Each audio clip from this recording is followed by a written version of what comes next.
Welcome to the Raising Them Ready podcast. Here we encourage and support parents who are doing the best they know how to raise their kids to become confident, capable, and kind in what feels like a half-crazy and often unpredictable world. I'm Jonathan Catherman. I'm a family man, career sociologist, and best-selling author who believes our children's greatness tomorrow begins with good guidance today. Today I'm talking with blended family coaches Mike and Kim Anderson. They launched into their blended family adventure over 20 years ago thinking it'd be a cinch, but quickly found out how complicated things can become when bio and step parenting practices are mixed together. So if your blended family is finding the complications of parenting and step parenting to be overwhelming at times, this conversation is for you. Now this is just part one of a two-part series. In this episode, Mike, Kim, and I discuss the complications of step parenting and the significance of building a relationship with step kids based on connection before correction. In part two of our conversation, Mike and Kim share practical strategies for raising kids who split their family time between two separate households. So welcome to the Raising Them Ready kitchen table conversation I share with blended family coaches Mike and Kim Anderson at their home in Linden, Washington. Mike and Kim Anderson, blended family experts. Oh, we can use that term loosely. Well, who's an expert for real? Let me bring that up. You're a blended family. That's right. Yeah, absolutely. I am not. Yes. Yeah. So you're way more of an expert than I. More of an expert than me. We're more experienced for sure. Yes. I love it. Well, that's because you are blended where I am. How did you describe it when we were talking a moment ago? First family. First family. Exactly. What's a first family? A first family is when we fall in love, we get together, we get married, and we have children together, and we're intact. So there's no divorce, there's no separation, no death, none of that happens. So the kids in your home are all your biological kids. Mm-hmm. Now, technically speaking, do you really have to be married for that, or you're the parents that made this child? Right. And you're still together in one home. Yes. And the children are not moving between two homes. Yes. So technically you don't have to be married. But yes, the children in your home are both of your biological children. Exactly. That would be a first family dynamic. Right. Whereas blended family is I'm bringing together aspects of two different first families. Correct. Mm-hmm. So a blended family is where a couple gets together and there's pre-existing children from previous relationships. It might have been an unplanned pregnancy. Mm-hmm. It might have been a divorce. Mm-hmm. It might have been a death. Yes.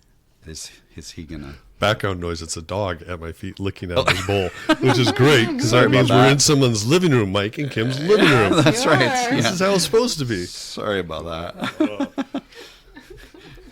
Okay, so there could have been a death, there could have been a divorce, Right. a breakup A separation of of some sort, Yeah. separation. Yep. Mm-hmm. So really, it's so there's that term like his, hers, and ours, or his, Yes. hers, and theirs, or his. So Yep. this is the context of blended family. Yes. Yeah, and we're that. Yes. Well, actually, not quite, because I didn't have kids coming into the relationship, but Kim had a 5-year-old at the time, 22 years ago when we got married. And I personally have actually never lived in a first family because I was born into a blended family. Mm-hmm. So my mom had 2 kids in the 60s. Their dad left. My dad came along. They got married, had me. And then when I was a year, so at that time, Dad has 2 stepkids and me, right? And then when I was a year old, my mom passed away. And then Dad remarried when I was about 7, and my stepmom brought 2 kids of her own. So then Dad had 4 stepkids and me. Is that a blended family or That's blender a blended, family? yeah, exactly. And then Kim is my first marriage. So every form since I was born, a family, I've always lived in a blended family. Because I had a 5-year-old child when we got married. Right. So that would be considered a simple blended family when Right. only one partner has children. A complex blended family is when both partners bring children into the mix. Right. So steps. Yes. Stepchildren. relationships, Yes. yep. Mm-hmm. Yes. So Exactly. Mike technically has 2 half siblings and 2 step siblings. And now my dad, And more my now stepmom even, yeah. passed away also. And now my dad's remarried again, and his new wife has 3 kids. And so now he has 7 stepkids plus me. That family tree graph. I can't. Just No. never doesn't So end. John and Emily Vischer, they're blended family experts that have done a ton of groundbreaking work since the 70s on this. They say blended families don't have a family tree. We have a family forest.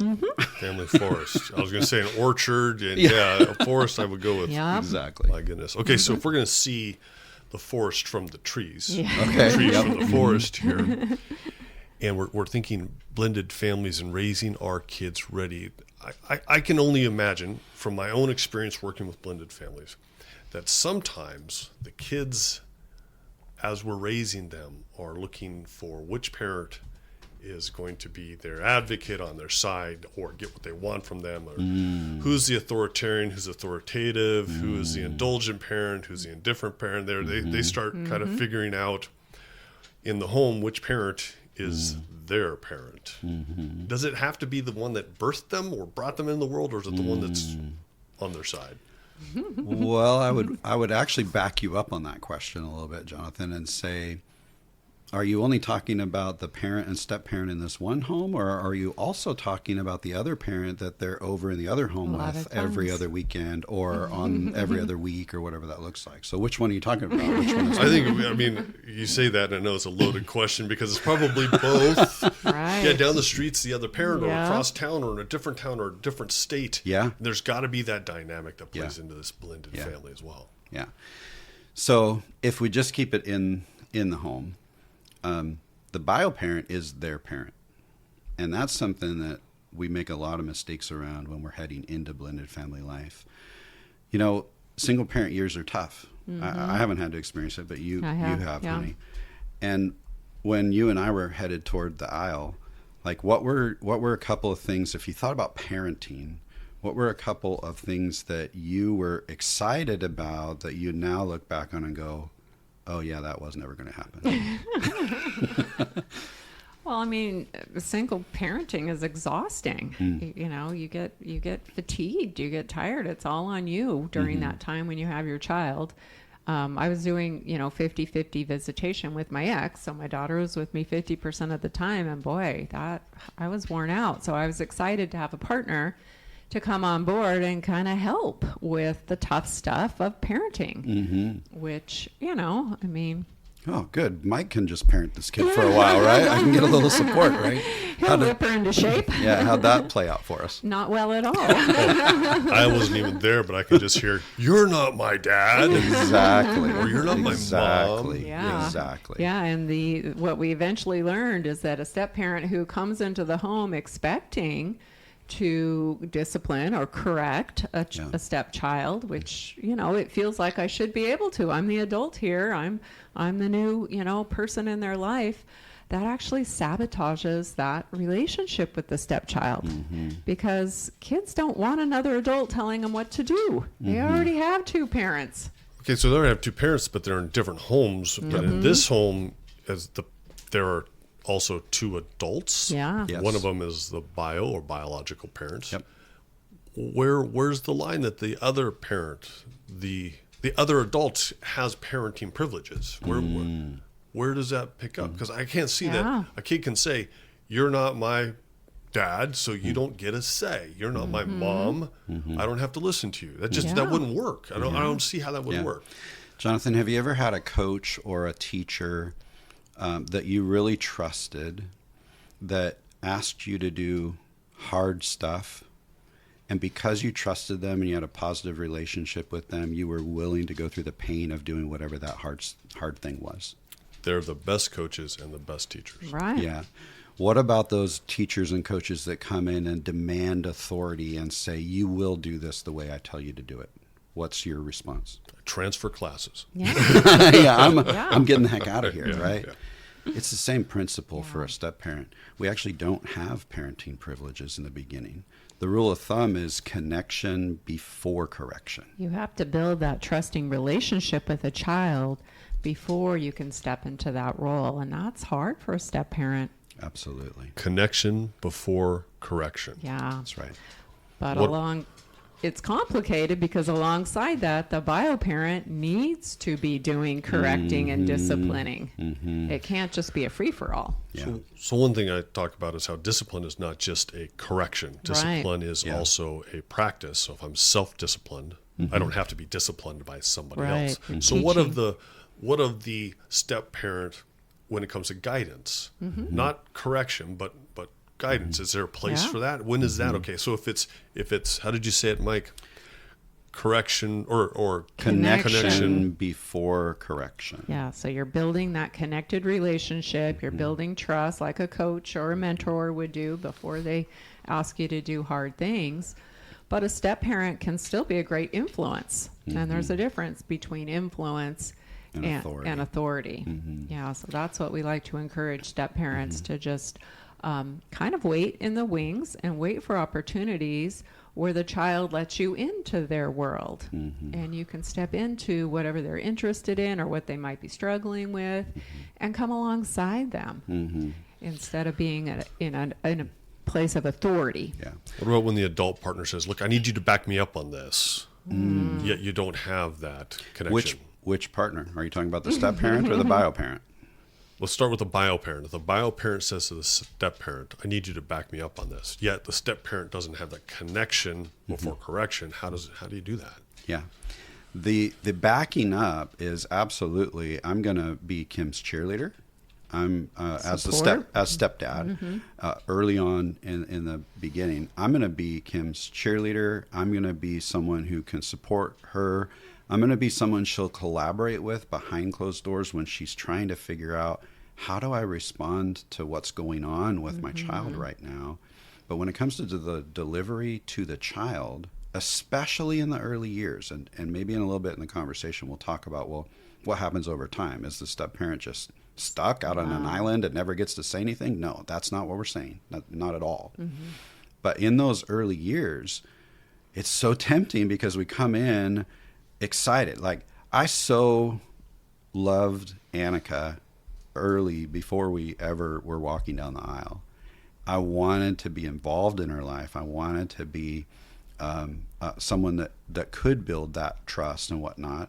And I'm older than her. I'm in this parental, quote unquote, position where I should have some authority, right? However, I totally missed the first 5 years of her life. And I don't know about you. Maybe you have heard this, so correct me if this is inaccurate. I haven't yet heard a 5-year-old or a 15-year-old come and say, "You know what's really missing in my life? Another parent to tell me what to do. I wish I just had another one of those." Not a single kid have I ever heard say that. So what happens is there's pushback. We all have counter will. We all want to push back. And that counter will is strong with a step parent who it's like, who the heck are you? And why are you here telling me what to do? So one of the country's leading experts, his name is Ron Deal, he says, coming into the blend, a bio parent might expect a child to receive that authority from the step parent. And the step parent might really expect the child to respond to their authority. But what really matters is when that child is willing to give over authority to a step parent. And accept it. That only comes through relationship. It only comes through connection. So in the early years, let's talk really practical.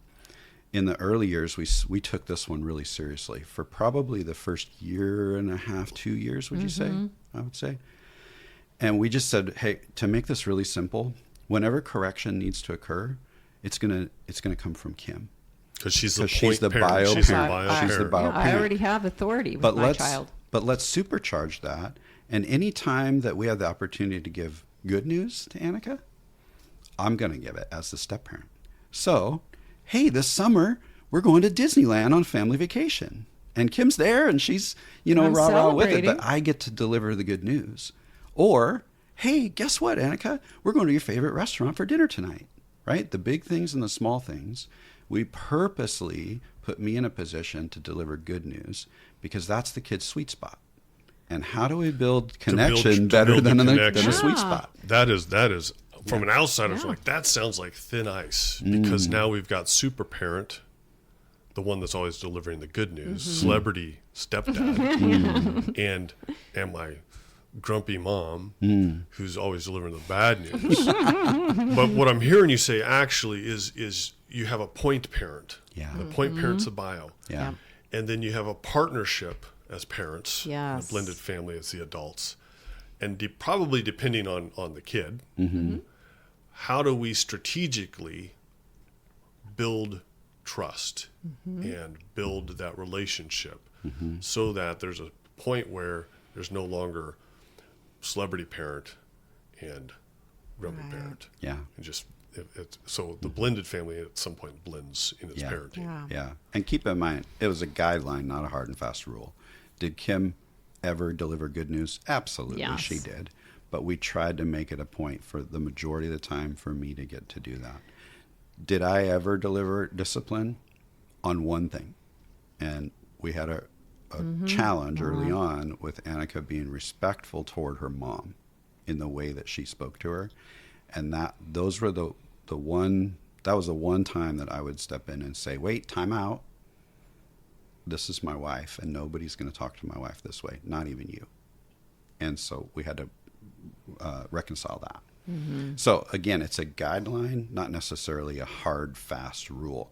But we want to see the majority of the bad news coming from bio-parent in those first year to 2 years, and the majority of the good news coming from the step-parent, so that we can build this connection, so that as the years go by, now we're in a trusted position of authority and we can have stronger influence.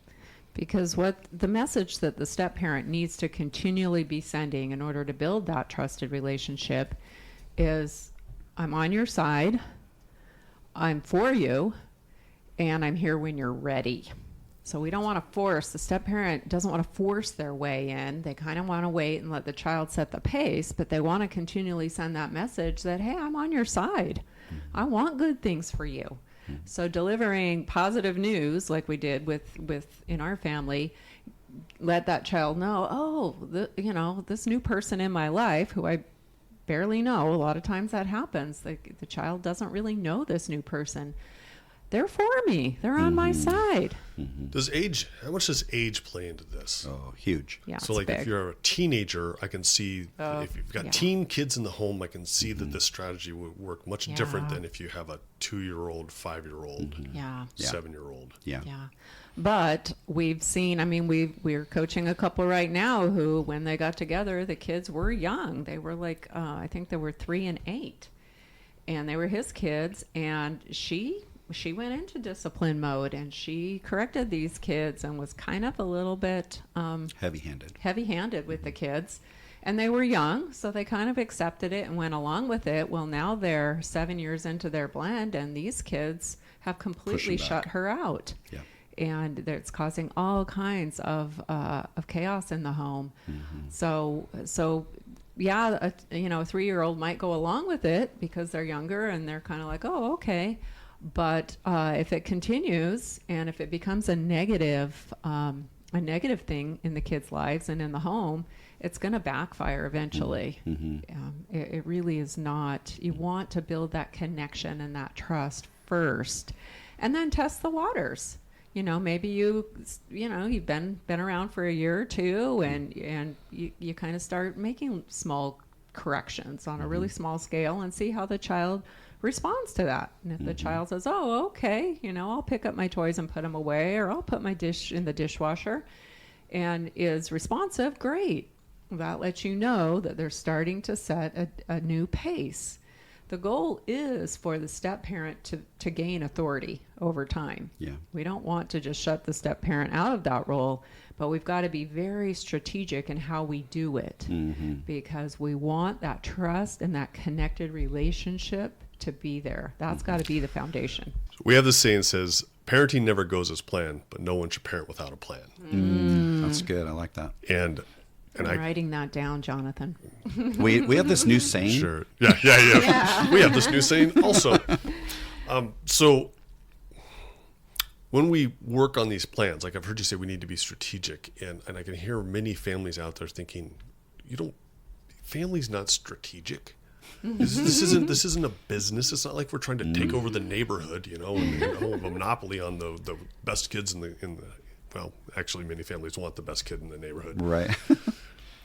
When we're thinking about parenting with a plan and being strategic about it, if I'm hearing you correctly, it's because the outcome you're looking for is not just the end of this day's correction, discipline, guidance, counsel, good news, bad news. It's how do we build a long-term relationship Exactly. so that when our kids they start their own first families, Yep. that we're in right relationship. And that's just not so that we want to spoil our grandkids, but we want to have a lifelong Yes. right relationship with our kids. Right. There's going to be struggle along the way, of course. Right. Yeah. Well, okay, I was talking to a friend recently, and he says our family is in constant conflict with the other family. You mentioned this a little while ago about which household are we talking about, ours or their household? Right. So in a blended family, there's another family somewhere, and if the children usually if the children are in contact with that other family, there could be steps over there too. They could have a blended family there too. That's right. Absolutely. And man, kids got to play this game a lot. Well, in my other house, we get to play video games till 1 o'clock in the morning. In the other house, we get to eat pizza anytime we want, or whatever it is. We don't have to do any chores over there. So we can't control the other home. Right. How do we manage the comparison game in your home? Good question. That's a really good question. That comes up a lot. If you're learning from and enjoying this podcast, please let me know by messaging us through our social media pages or email through our website. You can find, like, and follow us on Facebook and Instagram at Raising Them Ready Podcast and on our website at raisingthemready.com. Also, please follow and leave us up to a 5-star review wherever you listen to podcasts. If you have questions, comments, or suggestions about topics or guests you'd like us to bring to the Raising Them Ready podcast, please contact me through our Raising Them Ready social media pages or through the website. Again, Facebook and Instagram at Raising Them Ready Podcast and online at raisingthemready.com. To learn more about raising your kids ready, be sure to pick up a copy of the Raising Them Ready book. It's available wherever you buy your print or audiobooks. There you'll also find our other best-selling life skills and personal development books for tweens, teens, young adults, parents, educators, and mentors. Thanks again for joining me in today's discussion. Now go and enjoy the day, knowing your child's greatness tomorrow begins with your guidance today.